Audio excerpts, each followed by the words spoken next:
पलकें सिर्फ आँखों की ब्यूटिफिकेशन के लिए नहीं होती हैं, ये हमारी आइज़ को प्रोटेक्ट भी करती हैं और इनमें कुछ ग्लैंड्स होते हैं जिनकी सिक्रीशंस हमारी आइज़ को सेल्फ लुब्रिकेट करती हैं। कभी कभी इन आईलिड्स में भी प्रॉब्लम्स हो सकती हैं जिनकी वजह से वाटरिंग होता है, डिस्कम्फर्ट, इरिटेशन, रेडनेस, ये सब कुछ हो जाता है। Today we will discuss about the eyelid lesions. सबसे पहले हम बात करते हैं जो वेरी कॉमनली आप सबने एक्सपीरियंस किया होगा, स्टाई या फिर जिसको हम आईलिड पे यूजली पेशेंट्स कंप्लेन करते हैं कि दाना हो गया है और वो पेनफुल होता है। तो स्टाई में क्या होता है कि यहाँ पे जो हमारे ग्लैंड्स होते हैं वो ब्लॉक हो जाते हैं और उनमें इन्फेक्शन हो जाती है, तो उसकी वजह से वहाँ पे एकदम रेड बम्प आ जाता है और पेन होता है। तो उसमें हमें यूजुअली एंटीबायोटिक्स हम प्रिस्क्राइब करते हैं, हीट कंप्रेशंस बताते हैं पेशेंट को, जिससे वो ठीक हो जाता है। बट कॉजेज़ क्या हैं उसके?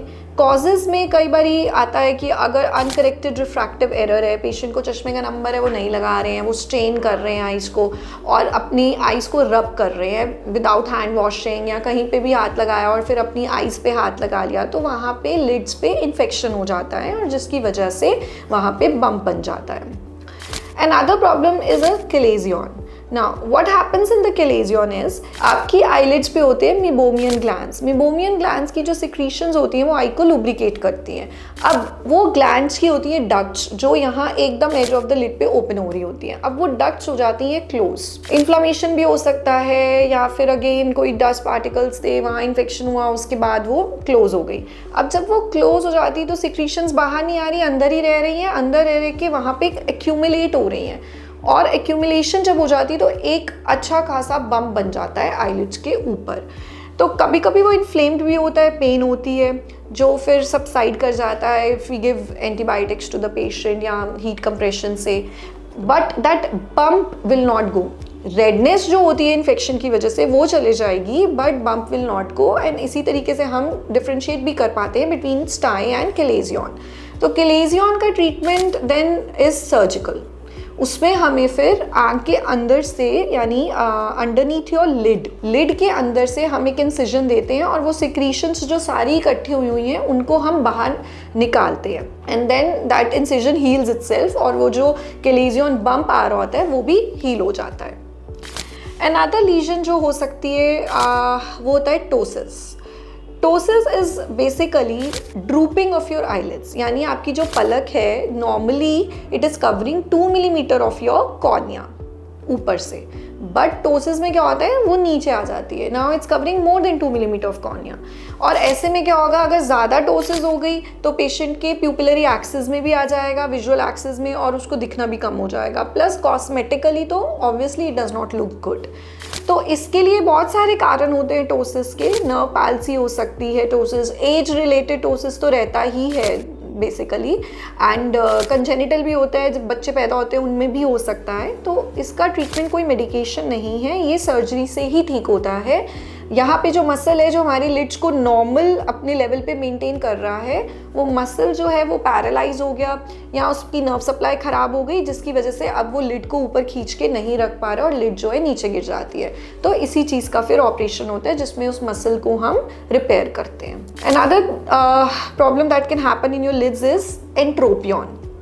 ये मोर कॉमनली एज रिलेटेड होते हैं, वैसे भी यंगर पेशेंट्स में भी हो सकते हैं जिनमें मसल प्रॉब्लम्स हैं, but most commonly older patients में। एक होता है एंट्रोपियन। एंट्रोपियन में क्या होता है, ये जो आपकी लिड है वो अंदर को फोल्ड हो जाती है। तो अंदर को फोल्ड हो जाएगी तो ये जो लैशेज है आपकी लिड को, ये भी अंदर चले जाएंगे और ये फिर कॉर्निया को रब करते हैं and a lot of irritation happens, watering होती है, कॉर्निया भी ख़राब हो सकता है एंड पेशेंट के लिए आई ओपन करना भी मुश्किल हो जाता है। तो इसमें again we will do a surgery entropion की एंड हम ये जो लिड अंदर को जा रही है उसको फिर हम नॉर्मल पोजीशन पे लेके आएंगे। ऐसे इसके ऑपोजिट होता है एक्ट्रोपियन। उसमें ये लिड जो होती है वो ज़्यादा खुल जाती है, एकदम नीचे आ जाती है। तो उसमें भी फिर यही होता है कि जब हम आई क्लोज करते हैं तब भी जो नीचे की लिड है वो अब ऊपर की लिड को अपोज नहीं कर रही, क्योंकि वो तो काफ़ी नीचे आ गई है। जिस तरीके से ऐसे आ जाएगा, तो वो नीचे आ गई है। और फिर again there is lot of watering and अगर कुछ पार्ट ऑफ कॉर्निया एक्सपोज हो रहा है तो उसमें एक्सपोजर केरेटोपैथी हो सकती है, इन्फेक्शन हो सकता है आई के अंदर, तो a lot of problems patient faces. Again इसमें ट्रीटमेंट क्या है, सर्जिकल ही है। Then another thing that happens which is very common, बच्चों में बहुत कॉमन होता है, वो है ब्लेफराइटिस।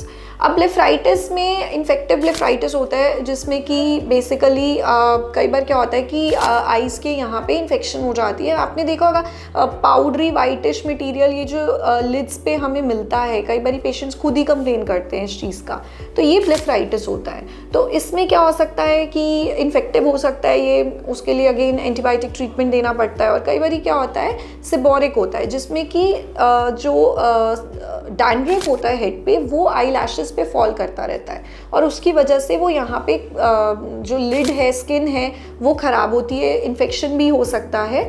तो उसमें along with the treatment for the I dandruff का भी ट्रीटमेंट लेना ज़रूरी होता है, नहीं तो ऑब्वियसली वो कंटिन्यू रहेगा। So these are the lesions जो लिड में कॉमनली हमें मिलते हैं। Something serious that can happen in the lids is a tumour. तो कई बारी पेशेंट आएंगे, उनको लिड पे ऐसा लीजन होगा, क्रस्टिंग हुई हो सकती है, अल्सरेशन हुई हो सकती है लीजन के अंदर, तो वो यूजुअली ऐसा होता है कि ट्यूमरस लीजन्स हो सकती हैं। तो उनमें फिर हमें प्रॉपर ऑन्कोलॉजिस्ट को दिखाना ज़रूरी होता है, जिसमें कि फिर हम लीजन के मार्जिन्स लेके उसे एक्सरसाइज करेंगे और लिड्स को रिकन्स्ट्रक्ट करेंगे। So that is the job of a oncologist और अ ऑक्यूलोप्लास्टी surgeon. So if you have any bump on the lid, any redness on the lid, do not take it lightly because it could be from just being a stye to it could also be any ocular tumorous lesion. So therefore अगर कुछ भी ऐसा आपको लग रहा है कि आई में डेवलप कर रहा है तो आपको इमीडिएटली ऑप्थेल्मोलॉजिस्ट के पास जाना है और अपना चेकअप कराना है। So if you have any questions related to the lid lesions, just write down in the comments and we will answer all your queries.